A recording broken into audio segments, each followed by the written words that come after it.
Joda kamanya tike koro ywake weche lo marach kalore kanye koni weche go mag somo weche mag peini pi kinde weche mamoko opoko kete lai manyime kata bende poko lo seyo nino makare jodak go kotelegi kanyendo kode msima makalda Kanyarwanda mano bende koro geto dhi laro koma road bura rendo ma Migori mano kanye ko migosi Felix Okwanyo oyango kanye koni weche go mag somo poko kete lai manyime koyango kanye koni jopuonjre mabende notere ka tiegruok mamawego nyaka gikinde ni endi kale pek malich miwuoro.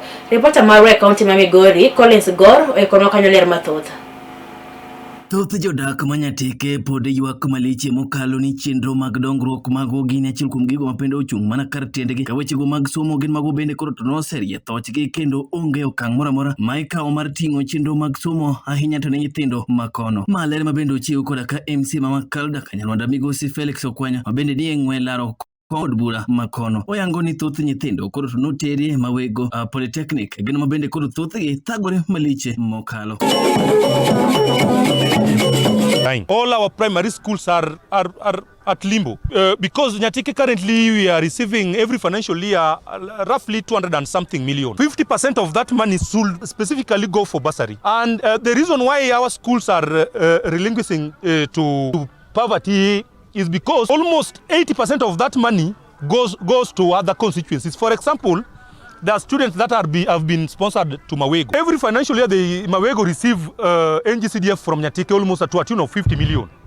So instead of building Nyatike, we are building other constituencies. And those constituencies also, they have their allocations.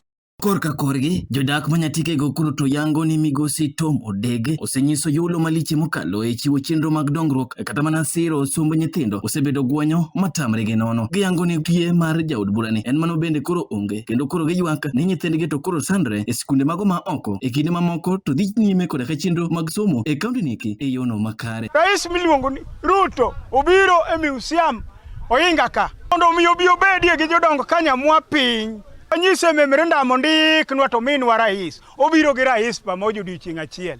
Wacho gimoro mo wanyalo wacho ne rais odhi adhiya nono odongi randa ema koro parowa. Kendo ondik polise mano pok waneno mondo mi okaw nyithindo ndike puonj mano pok waneno no kaw nyithindo notero kamoro ni Mawego bane machako chulo kendo pesa ne nyithindo denyo ma nyithindo jok manotergo pod duogo mana kwayo kendango kony dalagi odhi odhuro gi kuro to weyo gi koro wantie mare okwane e kinde sito mar migosi Felix Okwanyo mabende notime e thimlicho inga no kwayo rawere mondo koro kik tigo gi josiasa mar timo njore gino mabende ketho chenro mag dongruok kaachiel kod riwruok mag oganda.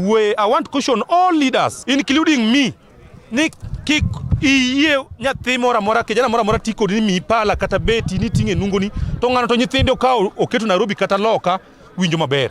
Akwayo jowa duto te jonyuol mbesena moso mbesena kik yie ni ng'ato tiyo kodi ni kaka nabiro tim lich kani ni ating'o vijana gi beti gi pala nungo gi ni gibiro gitim for what wago uru sesa mar kwe. Gor Collins, Kala TV, County ma Migori. Azalelo mar Kala TV